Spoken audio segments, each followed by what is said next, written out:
Yes, we are live now. Welcome friends, welcome to our YouTube channel study science. तो दोस्तों, बढ़ते हैं हम अपने आज के सेशन की तरफ। और आज का हमारा जो सेशन है ये है स्पेशल नीट एग्ज़ाम के लिए। तो देखिए, जो भी स्टूडेंट्स अब तक कंफ्यूज है कि नीट एग्ज़ाम क्यों होता है, तो आज हम आपके सारे डाउट्स इस वीडियो से क्लियर करेंगे कि नीट एग्ज़ाम क्यों दिया जाता है, नीट एग्ज़ाम देने के बाद आपके लिए कौन से रास्ते आगे चलकर ओपन होंगे, आप किस फील्ड के अंदर आप जाओगे। उसके बाद नीट एग्ज़ाम क्यों होता है, कितने % होने पर आप नीट का एग्ज़ाम दे सकते हैं, नीट एग्ज़ाम देने के लिए 12th में आपके कौन से सब्जेक्ट है, ये सारी की सारी डिटेल्स दोस्तों आज हम इस वीडियो के थ्रू देखेंगे। तो चलिए बढ़ते हैं हम अपने आज के सेशन की तरफ। और आज के सेशन में हम देखने वाले हैं नीट एग्ज़ाम का पैटर्न क्या है। तो देखिए, सबसे पहले तो हम बात करेंगे नीट है क्या। नीट का फुल फॉर्म जो है दोस्तों, ये है national eligibility cum entrance test. तो ये एक टेस्ट होता है, ये एक एग्ज़ाम होता है जो कि आपका ऑफलाइन होता है। हर साल ये एग्ज़ाम कंडक्ट किया जाता है ताकि आपको MBBS या BDS में आपको एडमिशन मिल सके गवर्नमेंट कोटा से, क्योंकि बहुत ज़्यादा कंपटीशन है और गवर्नमेंट कोटा के सीट्स कम होते हैं, लेकिन एग्ज़ाम्स देने वाले बच्चे बहुत ज़्यादा होते हैं, इसलिए ये नीट का एग्ज़ाम रखा गया है। अब नीट का एग्ज़ाम कौन दे सकता है, देखिए, नीट का एग्ज़ाम आपको 12th में होना चाहिए अपीयर, या फिर आप 12th पास होना चाहिए, यानी 10+2।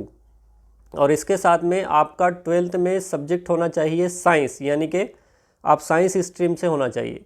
साइंस स्ट्रीम से होने के अलावा आपके सब्जेक्ट होना चाहिए 12th में PCB ग्रुप, यानी कि फ़िज़िक्स, केमिस्ट्री और बायोलॉजी।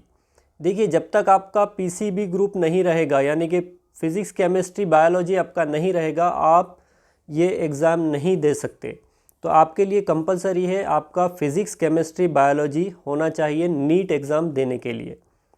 तो नीट एग्ज़ाम के लिए इसके अलावा आपको और एक सब्जेक्ट लगेगा, वो है आपका इंग्लिश। कंपलसरी होना चाहिए आपका 12th के अंदर, क्योंकि नीट का जो पेपर आता है बच्चों, ये जो पेपर होता है ये इन 3 सब्जेक्ट के ऊपर ही होता है। इसमें आपको जो क्वेश्चंस पूछे जाते हैं ये सिर्फ़ और सिर्फ आपके फ़िज़िक्स, केमिस्ट्री और बायोलॉजी के ऊपर ही पूछे जाते हैं। तो अब देखिए, ये तो हो गया आपका एलिजिबिलिटी के लिए आपको जो लगने वाले हैं सब्जेक्ट, यानी कि फ़िज़िक्स, केमिस्ट्री, बायोलॉजी, बायोटेक्नोलॉजी और आपका इंग्लिश कंपलसरी। अब इसके बाद अगर हम बात करेंगे % की, तो देखिए दोस्तों, इसमें आपका % होना चाहिए जनरल कैटेगरी के लिए 50% आपका होना चाहिए। यहाँ पर जनरल कैटेगरी के लिए आपका 50% होना चाहिए। और जनरल कैटेगरी में अनरिजर्व में अगर कोई फिज़िकली हैंडीकैप्ड है तो उसके लिए आपको होना चाहिए 45%, उसके लिए आपको होना चाहिए 45%। इसके अलावा अगर SC ST OBC कास्ट में अगर कोई आता है तो उनके लिए चाहिए आपको 40% मार्क यहाँ पर आपको 12th में।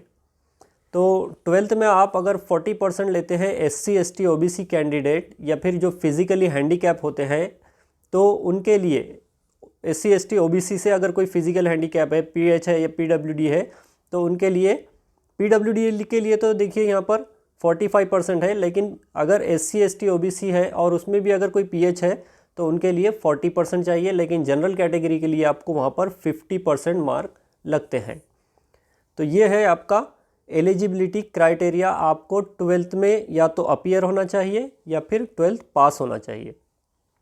अब नीट का एग्ज़ाम होता कब है, देखिए दोस्तों, नीट का एग्ज़ाम अभी जल्द ही आपको लगभग 15 दिन या 1 महीने के अंदर जो सो इसके एग्ज़ाम की डेट आपको अनाउंस हो जाएगी, या फिर रजिस्ट्रेशन आपके स्टार्ट हो जाएंगे लगभग फरवरी में। अभी तो जनवरी हो गया है, लेकिन फरवरी में नियर अबाउट आपके रजिस्ट्रेशन स्टार्ट हो जाएंगे इसके। उसके बाद नीट एग्ज़ाम जो होता है दोस्तों, ये होता है आपका लगभग मई के महीने में। इसकी जो टेंटेटिव डेट है ये 5 मई लगभग इसकी आ चुकी है tentative date.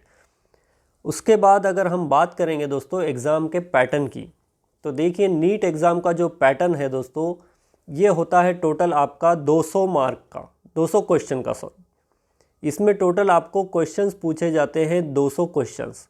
Total number of questions in NEET exam ये होते हैं आपको 200। और इन 200 क्वेश्चंस में आपको करना होता है अटेम्प्ट 180 क्वेश्चंस। आपको करना होता है 180 question. Number of questions to be attempted out of 200 questions 180। अगर यहाँ पर हम सब्जेक्ट वाइज बात करेंगे, सब्जेक्ट वाइज अगर हम बात करेंगे दोस्तों, तो यहाँ पर आपको 3 सब्जेक्ट है टोटल, फिज़िक्स, केमिस्ट्री और बायोलॉजी। तो फिज़िक्स के अंदर आपको देखिए हर सब्जेक्ट के अंदर आपको 2 सेक्शन होते हैं, सेक्शन ए और सेक्शन बी। तो सेक्शन ए में अगर आप फिज़िक्स की यहाँ पर बात करते हैं तो सेक्शन ए में आप देख रहे हैं यहाँ पर आपको 35 जो सो क्वेश्चंस आते हैं यहाँ पर, यानी कि आपके जो 200 क्वेश्चन है तो वहाँ पर 200 क्वेश्चन में से फिज़िक्स का जो सेक्शन ए है वहाँ पर आपको 35 प्रश्न वहाँ पर आपको पूछे जाएंगे सेक्शन ए में, और सेक्शन बी में आपको पूछे जाएंगे 15 क्वेश्चन। सेक्शन बी में आपको पूछे जाएंगे 15 क्वेश्चन, लेकिन आपको 15 में से आपको अटेम्प्ट करना है 10 क्वेश्चन। सेक्शन ए में आपको पूरे क्वेश्चन अटेम्प्ट करना है, पूरे क्वेश्चन वहाँ पर उसका आंसर आपको सॉल्व करना है।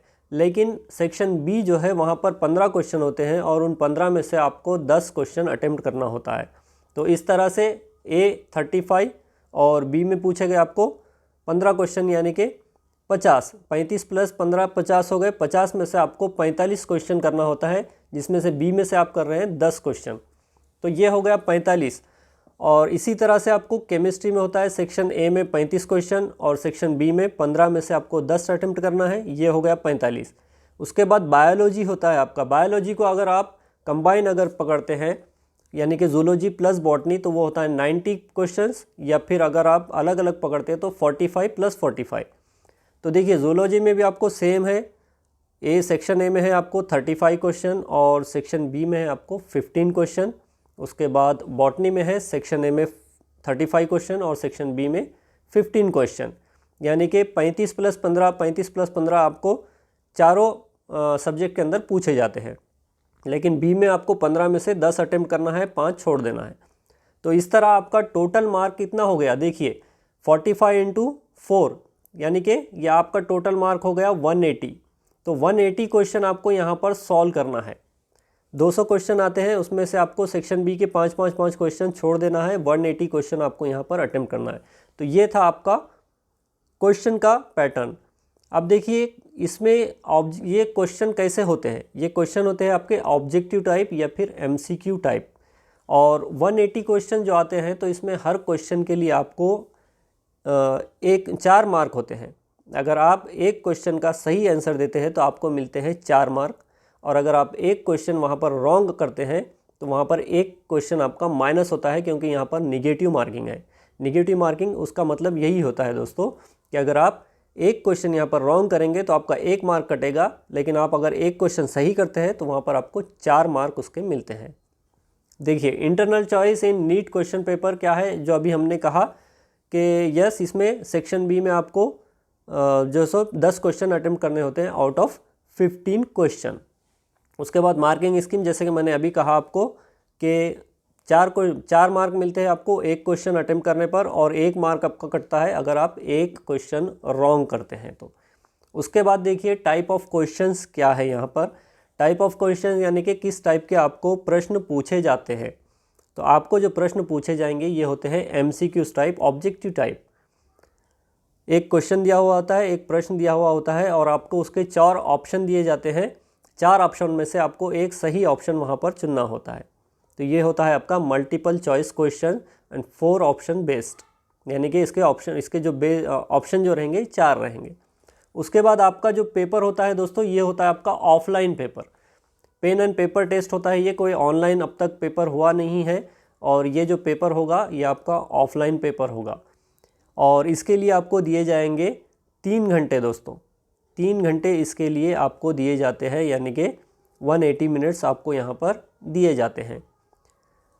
अब यहाँ पर किस लैंग्वेज में नीट का एग्ज़ाम होता है, देखिए आपको टोटल 13 लैंग्वेजेस, यानी कि अगर आप हिंदी और इंग्लिश अगर छोड़ दें आप, तो रीजनल लैंग्वेज की अगर आप बात करेंगे तो 11 लैंग्वेजेस के अंदर आप इस पेपर को दे सकते हैं। 13 लैंग्वेजेस टोटल यहाँ पर देखिए बता रहा है आपको। तो Hindi, English, Assamese, Bengali, Gujarati, Kannada, Malayalam, Marathi, Odia, Punjabi, Tamil, Telugu and Urdu. तो ये सारी की सारी लैंग्वेज के अंदर आप जो सो इसका पेपर नीट का दे सकते हैं। तो दोस्तों ये था आपका एग्ज़ाम का पैटर्न या फिर नीट एग्ज़ाम का पैटर्न ये था। देखिए आप समझ चुके होंगे कि आपको पहले तो या तो 12th अपीयर होना है या फिर आपको 12th पास होना है। और किस सब्जेक्ट में? साइंस में। साइंस में आपके सब्जेक्ट कौन से होने चाहिए? पीसीबी यानी कि फिज़िक्स, केमिस्ट्री, बायोलॉजी और बायोटेक्नोलॉजी और या आपका इंग्लिश आपका कंपलसरी होना चाहिए वहाँ पर। उसके बाद आपका जो पेपर पैटर्न आता है दोस्तों, 200 क्वेश्चन पूछे जाते हैं। 200 में से आपको 180 क्वेश्चन अटेम्प्ट करना है। 180 क्वेश्चन किस तरह से अटेम्प्ट करना है आपको? सेक्शन ए से 35 हर सब्जेक्ट से, और सेक्शन बी से आपको 15 में से 10 क्वेश्चन अटेम्प्ट करना है। तो इस तरह से आपको 200 क्वेश्चन में से 180 क्वेश्चन अटेम्प्ट करना है। आपका जो पेपर रहेगा ये ऑफलाइन पेपर रहेगा, पेन एंड पेपर टेस्ट रहेगा। आपको हर एक क्वेश्चन के लिए आपको 4 मार्क मिलेंगे वहाँ पर, और एक क्वेश्चन अगर आप रॉन्ग करते हैं वहाँ पर तो आपका 1 मार्क वहाँ पर माइनस होगा, यानी कि कट जाएगा। तो निगेटिव मार्किंग यहाँ पर है दोस्तों। आपका जो एग्ज़ाम होगा ये मल्टीपल चॉइस क्वेश्चन है, यानी कि ऑब्जेक्टिव टाइप। तो सारे आपके डाउट्स यहाँ पर क्लियर है दोस्तों। नीट से रिलेटेड जो भी नई लेटेस्ट इन्फॉर्मेशन आएगी हम जल्द ही जो सो वैसे ही आपको यहाँ पर इन्फॉर्म करेंगे। और जल्दी इस चैनल पर आपको नीट से रिलेटेड सारे के सारे आपकी बायोलॉजी से, स्पेशली बायोलॉजी की हम यहाँ पर स्टडी स्टार्ट करने जा रहे हैं दोस्तों। तो जिस किसी ने अब तक चैनल को सब्सक्राइब नहीं किया, सब्सक्राइब कीजिए और शेयर कमेंट करना ना भूलिए। और अगर आपके कोई डाउट है तो मुझे आप कमेंट में बता सकते हैं। तो चलिए मिलते हैं हम अपने नेक्स्ट सेशन में, अपने नेक्स्ट लेक्चर के साथ या फिर नए टॉपिक के साथ। और जल्द ही हम अपना नीट का सिलेबस भी यहाँ पर स्टार्ट करने जा रहे हैं। स्टडी और प्रैक्टिस के लिए हम क्वेश्चन MCQ या ऑब्जेक्टिव टाइप क्वेश्चन भी यहाँ पर लेकर आएंगे। तो मिलते हैं हम अपने नेक्स्ट वीडियो में, तब तक के लिए गुड बाय।